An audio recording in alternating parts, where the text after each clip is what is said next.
Ақтөбе облысы бойынша педагогикалық қызметкерлердің біліктілігін арттыру институтында кафедра аға оқытушысы, педагогика ғылымдарының магистрі Сугурбаева Наргүл Сағынбайқызы Қазақстан Республикасының тәуелсіздігіне 25 жыл толуына орай Нұрлы жол, болашаққа бастар жол тақырыбында идеялар панорамасын облыстың тіл мамандарымен бірлесе өткізді.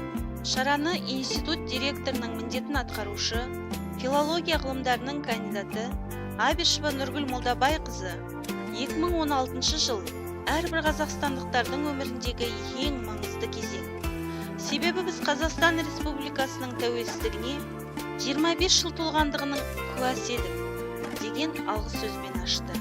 Шараны өткізу мақсаты педагогтарға Нұрлы жол, болашаққа бастар жол атты саяси жолдауды насихаттауда, қазақстандық патриотизмді, азаматтық ұстанымды және ұлттық құндылықтарды сақтауды қалыптастыруға ықпал ету. Идеялар панорамасында тіл мамандары Қазақстан Республикасының президенті Нұрсұлтан Әбішұлы Назарбаевтың сарабдал саясатының негізінде тәуелсіз Қазақстанның барлық салаларында толағай табыстарға кенеліп жатыр.